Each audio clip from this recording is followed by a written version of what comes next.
Whether you're ready to cut the cord or you're just starting to think about it, one of the first things you'll need is a streaming device. Roku is one of the most popular streaming devices out there. They have Roku TVs and a variety of Roku remotes. We bought the Roku Streaming Stick Plus and we're unboxing it today for you.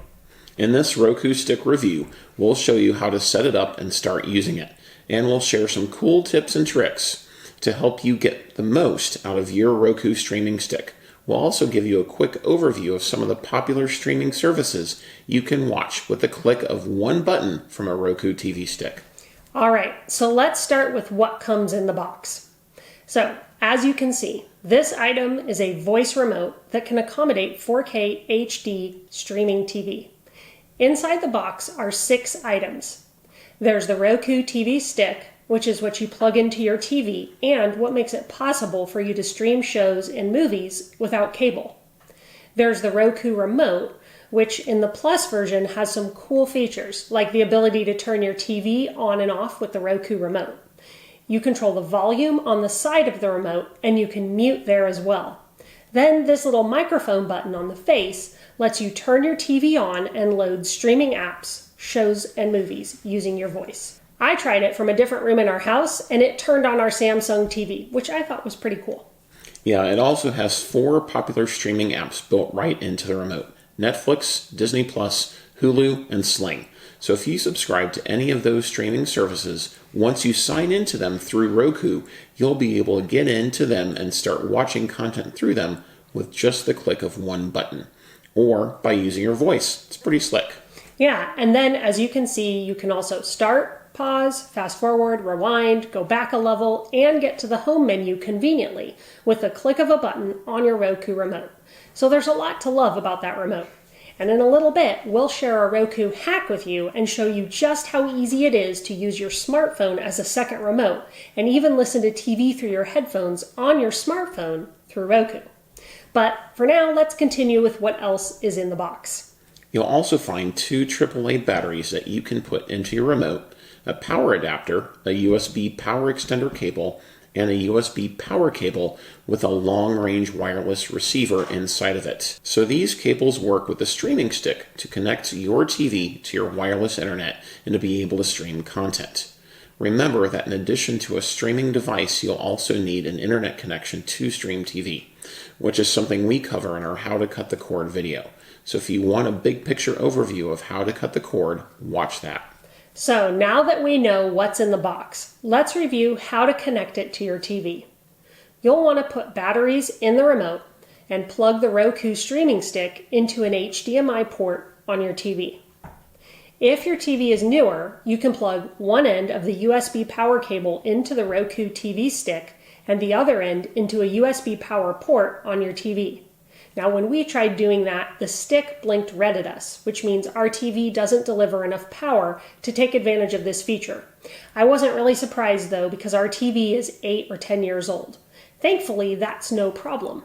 I simply plugged the USB end of the power cable into the USB power extender cable, and I plugged that into the power adapter. I then plugged it into the wall, and we were up and running. If you have a newer TV, you may be able to cut out this last step and keep the wires out of view behind your TV, which is nice. Once you're powered on, you're ready to set up your Roku. Once you turn on your TV and select the HDMI input that your Roku stick is plugged into, you'll see Roku's Get Started screen. Select your language and then Roku will start scanning for your wireless network.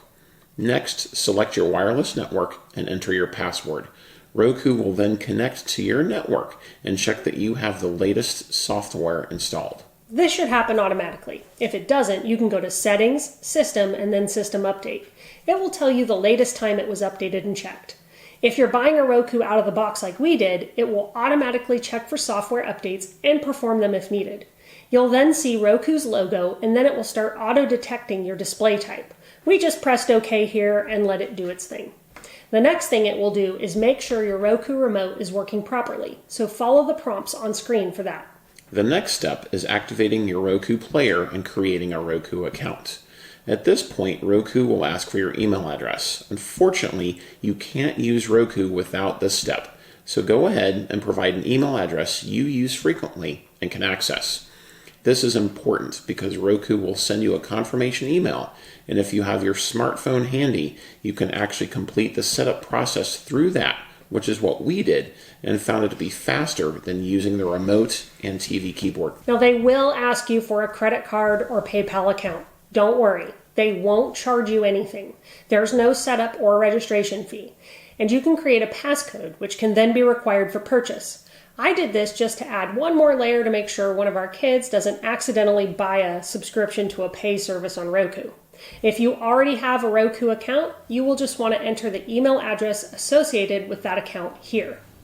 Once you finish the steps on your smartphone, Roku will automatically finish the setup process on your TV. They will ask you about your interests and give you a list of popular streaming services to add to your home screen. I found this super helpful as we have accounts with Sling, Disney Plus, Hulu, HBO Max, and Netflix through all the reviews that we do of those streaming services. Yeah, and if you want to know any more about streaming services like Sling or Philo, you can watch our review videos on those services. We link to a few of our favorites below, which you can use to cut the cord and stream your favorite content for less each month. Yeah, now once the apps are done loading, you will be able to navigate around the Roku interface. It's really intuitive and easy to use. You have your home screen, which you can also get to at any point by pressing the house icon on your remote. Then, based on the interests that you noted during setup, you'll see categories like featured free, movies, TV store, and more over on the left-hand side of the screen. You'll also see some of those preferences in the My Feed screen. If there's something you subscribe to or you want to try and you don't see it in these options, click on the Streaming Channels tab to add more channels like Tubi or Paramount Plus or any of the other streaming services we've reviewed.